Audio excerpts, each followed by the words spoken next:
Welcome to the Tech Egg. Don't get scrambled. Enjoy the video. In this video, I will show how to make chicken broth powder. First, you'll need to create a very flavorful chicken broth. Combine about 2 pounds of chicken bones with roughly 1 onion, 2 carrots, and 2 celery stalks. Add fresh herbs like parsley and thyme. Cover everything with about 12 cups of water and simmer gently for at least 4 hours to extract maximum flavor. Once your broth is ready, carefully strain it through a fine mesh sieve to remove all the bones, vegetables, and herbs. You want only the clear, golden liquid. Return this liquid to a clean pot and continue to simmer it gently.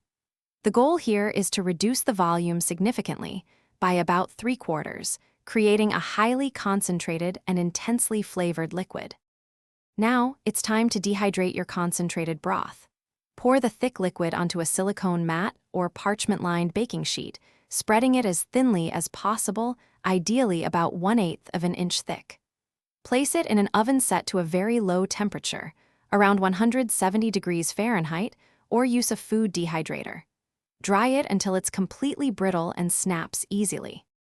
Finally, once your dehydrated broth is completely cool and brittle, break it into smaller pieces. Transfer these pieces to a high-speed blender or a dedicated spice grinder. Process until you achieve a very fine, uniform powder. This homemade chicken broth powder is incredibly versatile. Store it in an airtight container in a cool, dark place for up to 6 months, ready for your next recipe. Thanks for watching. Consider subscribing if I helped unscramble your problems.